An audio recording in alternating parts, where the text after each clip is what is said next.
All right, let's take it nice and slow. No funny business. I know we're kind of, you guys, it'll take a while before you guys are as good. Oh, all right, never mind. Let's put the training down to the minimum.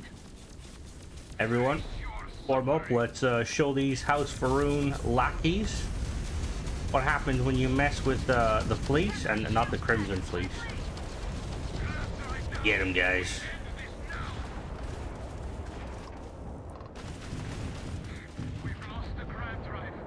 All right, good work, good work. Cora, you're getting better. Simeon, as always, crack shot. Gary, you do you, but Gary, what are you doing? We give you like the fastest, most agile ship, and you just sit it out.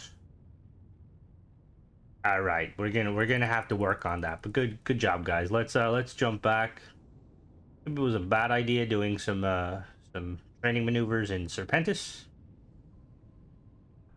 All right, hello there, and welcome to another Starfield video. And we have an amazing mod to check out today. So we're going to be looking at the a mod that was sent to me by Cordic. He sent me the early access of it. I see it's called Fleet Commander. Now this is going to be a paid mod. I believe it's going to be 300 credits. It should be out by the time this video goes live. It will be going live, like this is coming out on the Tuesday. It will be going live Tuesday. When it does go live on the Bethesda paid mods, I will add it to the Discord, or to the, not the Discord, to the description. Yeah, basically what this mod does is it allows you to have a fleet of up to 4 vessels follow you around, helping you in combat, carrying your burdens, and yeah, just some cool stuff. As always, when it comes to buying this, so 300 credits is about €3 or $3, or about, like, what does that be, like £2.50? Now, if you want to buy it and you don't have credits, the minimum you're going to have to spend is a fiver, 500 credits. Now, this was Cordic sent this to me free, but I am under no obligation to talk nice about it if I don't believe in talking nice about it. But let's be real here, it's a mod that I feel like a lot of us have been wanting for quite a while. And yeah, it's awesome. So I've been playing with it. There's been a Cordic has sent me like a few versions. This is the most recent version. And yeah, so basically the way it starts off is you, on your ship or on your outpost, if you go into miscellaneous, you will get this fleet control terminal that you can place anywhere. I have placed mine here. In order to build it, it costs 1 comm relay, 1 zero wire, 1 nickel, 1 gold, and 1 aluminium, or aluminum. We're going to call it aluminium. And then once you click on it, you'll see here that we have a list of all of our ships. And as you can see, I'm going to click it real quick. So when you first get this menu, it's going to show you all of your ships that you have in your kind of your own ships. Now, little quick introduction, or a quick note, it won't show your the ship you are currently in, because yeah. So all you basically do is, if you want to add a ship to your fleet, you will click A on the ship. So we're going to do that one. Do the Scarlet Raven, we'll do the DB, and we'll do the Mal. Now, once this is set up, every time you take off and basically fly around anywhere in space, the ships will follow you in a little... They kind of do a formation, but me and Cordic, we were talking about that, and he was basically explaining that it's kind of tricky to do, because in space, it's 4-dimensional. No, it's not 4-dimensional. 3-dimensional. So it's kind of fiddly. But there may be potentially he may incorporate like a kind of like a follow meter, or like a limiter, like, like you can set like how close or how far you want to follow them. Now, if he does ever do that in combat, that meter is going to go out the window, because yeah. So if we actually have some cool little settings. If we go into the settings gameplay, which I will say, anytime a mod author adds a mod that incorporates settings to this gameplay option, it's just, oh, chef's kiss. So we've got Fleet Commander, we've got Fleet Combat. So ships in your active fleet will grab you up out of combat when either shields are depleted, when their health is low, or they'll basically stay until they die.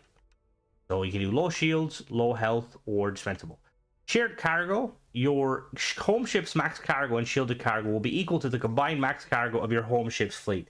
Now this is really awesome, because this is this just kind of shows that this isn't only a mod for, you know, if you want extra backup in when you're taking to Serpentis to basically kill everyone.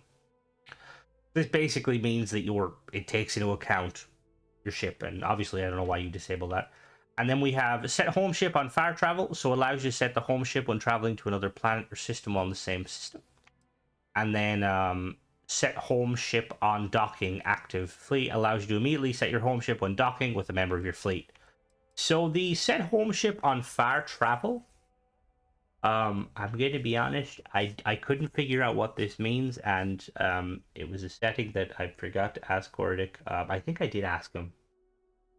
But this one basically means that, so when you dock with a ship, it will immediately set that as your home ship, which is really cool. So yeah, so let's let's just take it off. So before, actually, I will show you. You'll see here that my cargo currently is 24,000. And that's because if we'll actually really quickly, we'll just go outside and we'll look at the... Ooh, don't break my leg. We're fine, I'm good. I will say, like, this is... when Cordic eventually hit me up to talk about this mod, it was a couple of weeks ago, I was like, oh my god, you madman. Like, you don't know what you are doing. Like, this is gonna, like, kind of break the mold and shake the proverbial bee's nest. No, you wouldn't. Don't shake bee's nest, wasp nest. So we're gonna really quickly. I'm sure you can find something. That button. Yeah, no, not that button. Where is it? Modify. There we go. Cool, okay, cool. No problem. As we can see here, so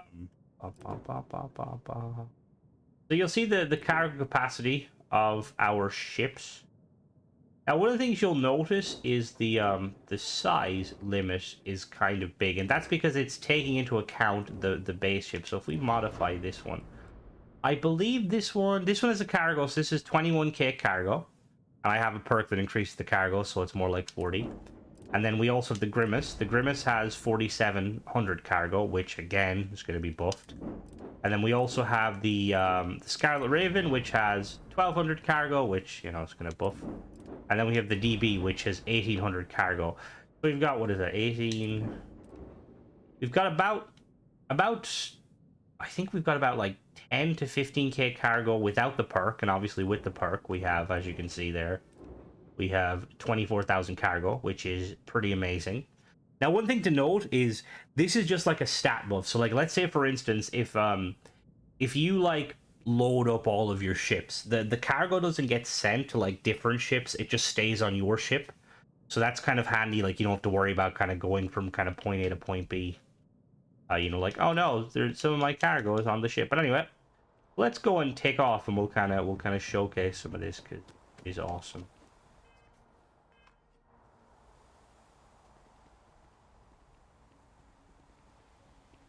Is that Gary?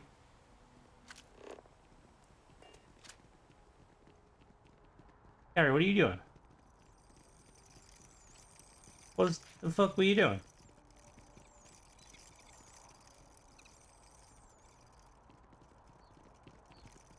I don't know what Gary's doing. Anyway, let's go take off. We will we'll just jump to Jefferson.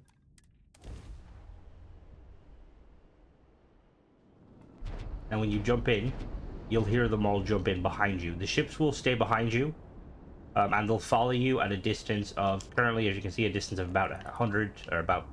It varies between, like, about 1,000 meters by default. Now, obviously, because you're in space, they will spread out a little bit depending. And when combat kind of happens, they will just go everywhere, but, you know, they'll basically combat. But I just think this is extremely cool. So if we, like, let's say if we take off this direction, they will eventually catch up on us. Once we kind of hit a specific distance, they will then be like, oh, the boss is moving. There we go. They're moving. They're catching us now. Turn us down. We'll let them in. Camera, as you can see, they're all coming in behind us. This is so cool. So yeah, they usually sit there. Now, what I did notice with this is that they kind of, and I don't know if I haven't said this to Kordic at the time, they seem to kind of follow a kind of a, like, instead of, like, let's say, for instance, all of them follow you, it's kind of like you have an A, B, C, D situation where, like, A is the closest, then B, and then C, and then D, and that's what I've kind of noticed. Like, you can see there, the Grimace is the closest, and then we have the Mammoth, and then we have the Scarlet Raven, and then at the back we have the DB. Which is really, really cool. So what we're gonna do is we're gonna go jump. So we'll jump to Serpentis. That's kind of the best thing. They'll basically follow you anywhere and everywhere, and they'll jump in like after you, which I love that. I think that's really cool from an immersion point of view. Like the fact that they're just like, yo, we're here. What up? It's like so cool.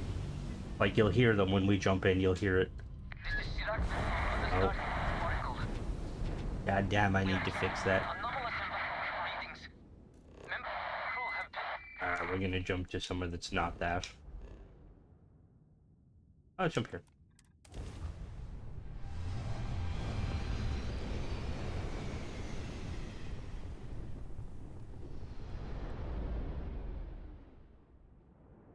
Alright. Here we go. Oh, why is there a UC longsword there? Oh. Please help us out. We're all out of options. Hello? I had a good feeling about you. We just need a little. I've never seen a UC You're a longsword. lifesaver. Interesting. We're gonna jump to another location. I'm trying to just basically find shit. Oh, hostile activity. There we go.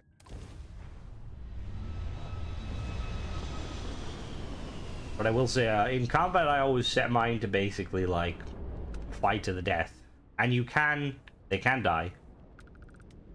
I believe now again. When I was talking to, I don't know why I paused that. When I was talking to Kordic about this, I believe that when ships like kind of die, they come back. I believe. I have to double check with Kordic, but anything. If I've said anything here that is inaccurate, because like I said, I've played through a few versions and there has been changes between each of the versions. Oh, that was that the Scarlet Raven that just who was behind that? Was that the Scarlet Raven that just nailed that guy?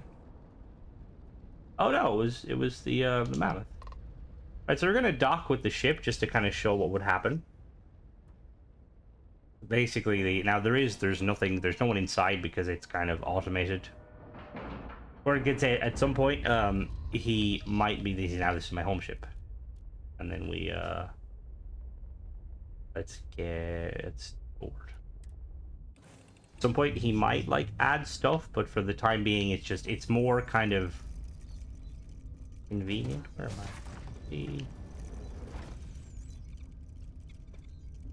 Well, it's been a while since I've actually been into this ship, so I can't really remember how it looks.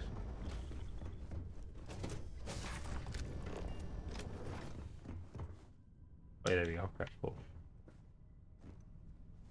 Well,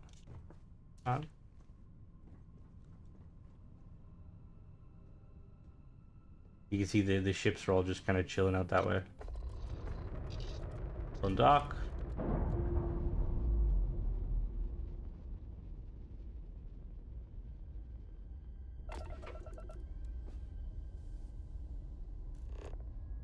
Right. I'm curious. I never actually tested this. Well, the Daedalus is the Daedalus actually part of our fleet now? Yeah, let's jump to the hostile activity.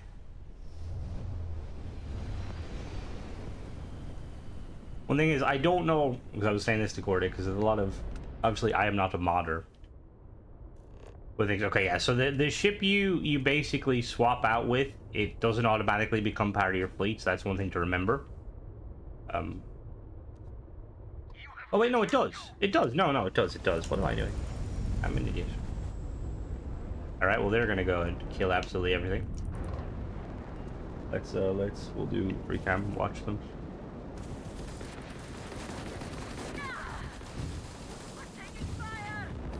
So they're They're absolutely killing it. It's so cool.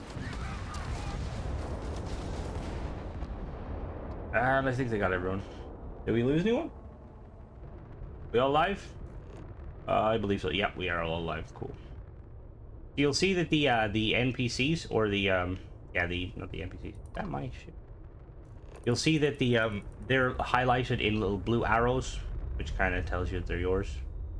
Now, one thing I did notice that can be a bit tricky, so depending on like how target rich your environment is, when you're like, say for instance, if you're trying to engage in combat and you're kind of far away, when you're cycling, sometimes it will cycle between. I think Cordic might have actually fixed that. Okay, I think he might have. Yeah, I think he fixed that. Because initially, when in an older version, like I was saying, anything I say here, you know, things have changed clearly. Because he was telling me that he's updated various like bits and bobs and stuff. But in an older version, like where I was trying to like select things, it would automatically kind of select the enemy or the friendlies, and it does still select them, but it doesn't seem to prioritize them. But yeah, that's pretty much it. This is like, it's an awesome mod. Awesome. So it'll come out tomorrow. Like, it'll be a bit later than the video. The video drops at 10 my time, and I think they come out at like 4 my time.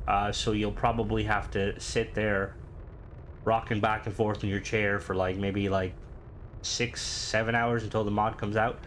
But when it does come out, I will add it to the description. And I believe, like I said, I believe it's 300 credits and stuff like that. And Cordicat says that he's going to be like updating stuff as it comes. It's actually been a bit of a process. I think they sent it to me a while ago, and they had to like tweak things and stuff. But yeah, so that's pretty much it. As always, I test this on PC. I don't really see there being an issue on Xbox. I feel like Cordic knows his stuff when it comes to like mods and stuff. But yeah, so I will say, if you do download the mod, which I would highly recommend because it's awesome, I could buy the mod. You always want to support modders. Send me a picture of your fleet. We have a Discord, the Starfield Anonymous. The link is in my YouTube bio. And if you do end up getting the mod, join it. And in the screenshot or the shipbuilding section, you want to send a screenshot of your fleet, just because it'd be cool to see. Yeah. As always, guys, thanks for watching. Don't forget to subscribe, and catch you in the next one. Bye-bye.